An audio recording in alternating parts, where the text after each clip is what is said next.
Bueno, el volumen de sangre en los distintos componentes de la circulación también es importante mencionarlo porque casi todo el volumen, o sea, estamos hablando de aproximadamente entre 3.6, 3.8 litros a 5 litros de sangre total en el cuerpo humano. Aproximadamente el 84% de todo ese volumen se encuentra circulando en el organismo, mientras que solamente el 16%, y esto es obvio pensarlo ya que pues el tiempo que pasa la sangre en el corazón es muy corto, bueno, pues el 16% de este flujo sanguíneo se encuentra en el corazón y en los pulmones. El 84% que está en la circulación sistémica, ¿sí? De este 84%, el 64% está en las venas y el 13% en las arterias y el 7% en las arteriolas y capilares sistémicos. ¿Por qué? Bueno, pues porque en las venas, pues al no tener una presión constante, los vasos sanguíneos venosos no tienen una presión constante, no impulsan tan rápido la sangre hacia el corazón, sino más bien es por un efecto antigravitatorio, pues la misma presión arterial va empujando poco a poco la sangre de regreso hacia el corazón. Entonces es evidente pensar que parte de la sangre se queda todavía dentro de lo que corresponde a los vasos venosos. El corazón, bueno, tiene el 7% de la sangre y los vasos pulmonares el 9%, ¿sí? O sea, estamos hablando del 16%, ¿sí? De ese 16% solamente el 7% tal cual está eh, dentro del corazón y el 9% se va a encontrar en los pulmones. Y eso es importante saberlo. Ahora, ¿qué sucede acá? Las presiones sanguíneas. Entre más cerca del corazón se encuentre un vaso sanguíneo, evidentemente va a tener o va a estar expuesto a una mayor presión. Pero conforme nos alejamos del corazón, conforme nos alejamos del vaso sanguíneo, ¿sí? Perdón, sí, nos alejamos del corazón o conforme la parte del cuerpo está más alejada del vaso sanguíneo principal, fíjense ustedes cómo la presión empieza a disminuir. Por ejemplo, en la aorta tiene una presión máxima que puede ir desde los 100 a los 120 milímetros de mercurio.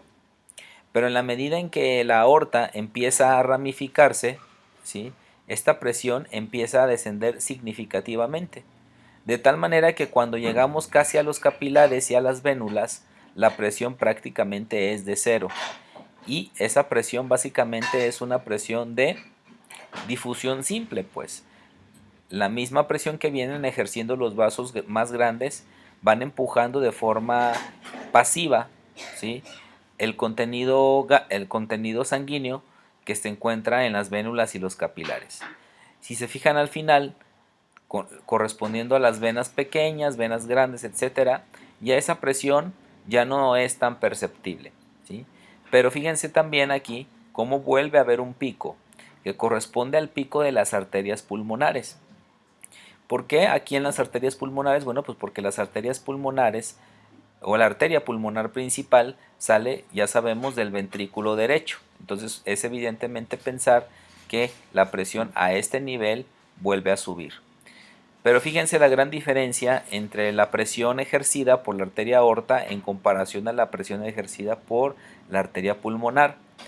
Dato importante, ¿sí? La presión que se ejerce a nivel de la aorta es 10 veces mayor que la presión que se ejerce a nivel de la arteria pulmonar. ¿Eso qué quiere decir? Que el ventrículo izquierdo ejerce una presión 10 veces mayor a la presión que es capaz de ejercer el ventrículo derecho, ¿sí? Por eso si se fijan aquí, mientras yo tengo una presión que oscila entre los 100 y 110 milímetros de mercurio, aquí yo veo que la presión con trabajo se alcanza a rozar el 20%, perdón, con trabajo se alcanza a rozar los 20 milímetros de mercurio. Entonces, dentro de los principios básicos de la función circulatoria, hay que reconocer también que la velocidad del flujo sanguíneo en cada tejido del organismo casi siempre se controla con precisión en relación con la necesidad del tejido. Esto es algo que parece confuso, pero si lo vemos en términos de actividad física, por ejemplo, una persona que se encuentra trotando, ¿sí? Evidentemente va a requerir que la velocidad del flujo sanguíneo aumente conforme esta actividad se va haciendo mayor. Eso es lo que nos quiere decir esta premisa. ¿En qué otras ocasiones se puede elevar la velocidad? Bueno, pues en momentos de estrés, ¿sí? En momentos de estrés. Y cuando los tejidos son activos, pues necesitan un aporte mucho mayor de nutrientes y por lo tanto un flujo sanguíneo mayor que en reposo, ¿sí? En ocasiones hasta 20 o 30 veces, que en ocasiones es hasta 20 o 30 veces de lo que yo requeriría en reposo, ¿sí? Sin embargo, a veces hay que considerar que si la actividad física es muy intensa, a veces el flujo sanguíneo no llega a ser suficiente y a veces necesitamos de otras vías metabólicas para darle a ese músculo los nutrientes necesarios para que pueda recuperar de alguna manera, o mejor dicho, rendir ante la actividad física que se le está demandando. Esto lo vemos en los ejercicios anaeróbicos. Durante, durante las primeras fases de un ejercicio anaeróbico, el aporte de oxígeno puede ser suficiente. Sin embargo, cuando llevamos o estamos cerca del fallo muscular o cerca de una situación en donde el músculo se encuentra ya en cierto nivel por arriba de lo que fisiológicamente funcionaría con un aporte de oxígeno normal, empezamos a utilizar vías anaeróbicas. Y aquí, por ejemplo, habría que ustedes que investigar el ciclo de Cori, por ejemplo, o el ciclo del ácido láctico, en donde a través del lactato nosotros podemos tener nutrientes que ayuden al músculo a, eh, digamos, completar o digamos, sí, completar o restituir lo que el aporte de oxígeno en esa actividad física no ha sido suficiente. También otra cosa importante es que el gasto cardíaco se controla principalmente por la suma de todos los flujos tisulares locales. ¿Qué es el gasto cardíaco? El gasto cardíaco básicamente es la cantidad de sangre, ¿sí?, que el corazón es capaz de bombear en un minuto. Así de sencillo. Si yo tengo 5 litros de sangre, yo sé entonces que mi gasto cardíaco va a ser de 5 litros de sangre por minuto. ¿De acuerdo? Ya a qué velocidad esa sangre pase a través de mi cuerpo y que vuelva a llegar a su lugar, ya esa es otra cosa. Pero se supone que si yo tengo 5 litros de sangre, mi gasto cardíaco tendría que ser de 5 litros de sangre por minuto. Así de simple.